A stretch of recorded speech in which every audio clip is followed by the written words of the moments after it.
বর্ষা হলে এখন পানির জন্য আমার ফুলটা একটা ফুল আছে, ফুলটা ভেঙে গেছে, আমরা আসা যাওয়া করতে পারছি না। টিনু মহিদের কাছে আমরা অনুরোধ থাকবে যে এইদিকে একটু নজর দেওয়া লাগিয়া। সাম্প্রতিক ভারী বর্ষণে সড়ক দূষী চরম দুর্ভোগ উৎপজ্জি রাঙ্গুনিয়া পৌরসভার ১ নম্বর ওয়ার্ডের মধ্যম নোয়াগাঁও, জমজমনগর, রশিদ আহমদ বাড়ি ও খাদেরনগর এলাকার শত শত পরিবার। পাহাড়ি ডল ও প্রবল বর্ষণে সড়কের একাধিক স্থান দোষী সৃষ্টি হয়ে বিশাল গর্তর, সেই সাথে ডংসরি সরার উদ্দিন নির্মিত অস্থায়ী গাছর সেতুগানো ভাঙি পানির স্রোতে বাসি জনে যোগাযোগ এখন সম্পূর্ণ বন্ধ হয়ে রই। জরাজীর্ণ উদ্দেশ্যে পরে এই সড়ক দ্রুত সংস্কার এবং বারবার নির্মাণের দাবিতে সর্বস্তরের ভুক্তভোগী এলাকাবাসীর উদ্যোগে এক মানববন্ধন অনুষ্ঠিত হয়।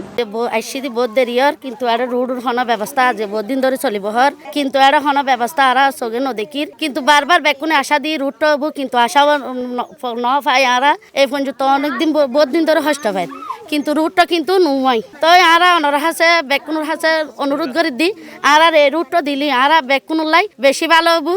আমরা এদিকে এই রাস্তাটা লইয়া বেশি কষ্ট পাইতেছি। আমরা প্রায় ৩০০-৩৫০ পরিবারের এই বসবাস। এই রাস্তাটা দুইটা সমাজের মানুষ, ওদিকে বাদলের বাড়ি হইতে জমজমনগর পর্যন্ত দুইটা সমাজ। এখানে ৩০০-৩৫০ ফ্যামিলি বসবাস করে। কোনো একটা ডেলিভারি রুগী হইলে আমরা কান্দ করিয়া বাংলা পর্যন্ত নিতে হয়। এই রাস্তাটা লাগে আমরা বহুত কষ্ট পাইতেছি।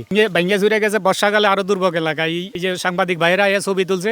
জানা যায় মধ্যম নোয়াগাঁও ১ নম্বর ওয়ার্ডের হাজি রশিদ আহমদ বাড়ি মোহাম্মদিয়া জামে মসজিদের ডাকাতি পূর্ব পশ্চিমের প্রায় ১৮৫০ ফুট দৈর্ঘ্য এবং উত্তর দক্ষিণে ২৫০ ফুট দৈর্ঘ্য কেঁচা রাস্তাও দীর্ঘ ১৮ বছর ধরে অবহেলিত অবস্থায় পড়ে আছে। এর আগে স্থানীয় বাসিন্দা পৌর প্রশাসক ও প্রশাসনের কাছে এই রাস্তাকে সংস্কার ও ব্রিজ ও কালভার্ট নির্মাণের লিখিত আবেদন জানালেও কোনো কার্যকর পদক্ষেপ লওয়া নয়। সম্প্রতি বন্যা ও বর্ষণে পুরো যোগাযোগ ব্যবস্থা ভাঙ্গি ফিরছে।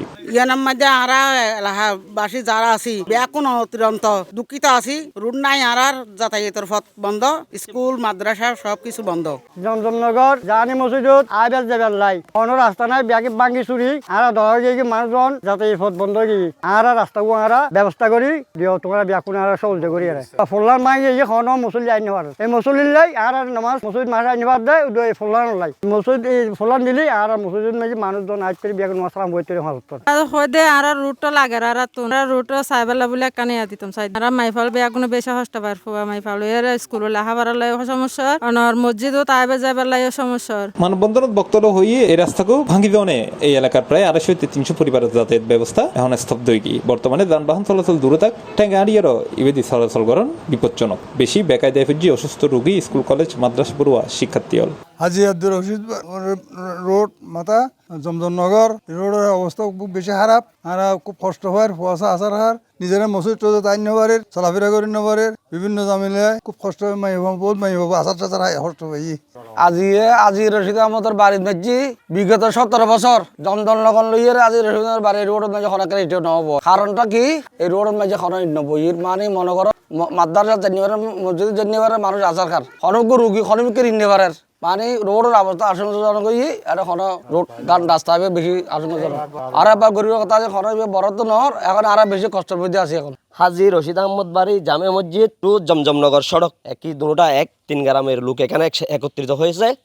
সবার একটা দাবি আমাদের রাঙ্গুনিয়া ইউনো মহোদয় এবং রাঙ্গুনিয়া ৭ আসনের এমপি জননেতা জনাব হুম্মাম কাদের চৌধুরীর কাছে একটাই অনুরোধ, আমাদের এই রাস্তাটা যেন অতি দ্রুত কার্যকর করে, এটাই আমাদের দাবি। এটি সাধারণ মানুষের এই দুর্ভোগ চিত্র সরজমিনে পরিদর্শন করছে উত্তর জেলা ছাত্র দলের সাবেক ভারপ্রাপ্ত সভাপতি বিপি আনসারউদ্দিন। তিনি স্থানীয় প্রতি সহমর্মিতা জানায় এবং সড়ক দ্রুত সংস্কারে রাঙ্গুনিয়ার সংসদ সদস্য হুম্মাম কাদের চৌধুরীর মাধ্যমে উদ্যোগ লেবের আশ্বাস দেয়। তো অনুরোধ করছুম আর রাঙ্গুনিয়া ৭ আসনের মাননীয় সংসদ সদস্য জনতা হুম্মাম কাদের চৌধুরী এমপি মহোদয় ওর দৃষ্টি আকর্ষণ করছুম ও দৃষ্টি আনছেন এই এলাকার মধ্যে পরে আর যারা নেতা কর্মী হল সে এলাকার বাসিন্দা সিয়া চাচা তারা মুরব্বী হল আর এমপি মহোদয় এবং রাঙ্গুনিয়ার প্রশাসন নির্বাহী কর্মকর্তার প্রতি দৃষ্টি আকর্ষণ করছুম এবং রাঙ্গুনিয়া পৌরসভা প্রশাসক এসিলেন মহোদয় ওর দৃষ্টি আকর্ষণ করছুম যাতে এই রাস্তায় যাতে মানুষ চলাফেরার যে ব্যবস্থা যাতে দ্রুতভাবে গড়ি দেয় কেন আর ওর দৃষ্টি কামনা করছুম।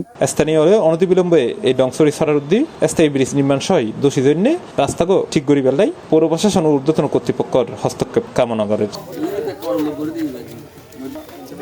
C plus TV, Chittagong.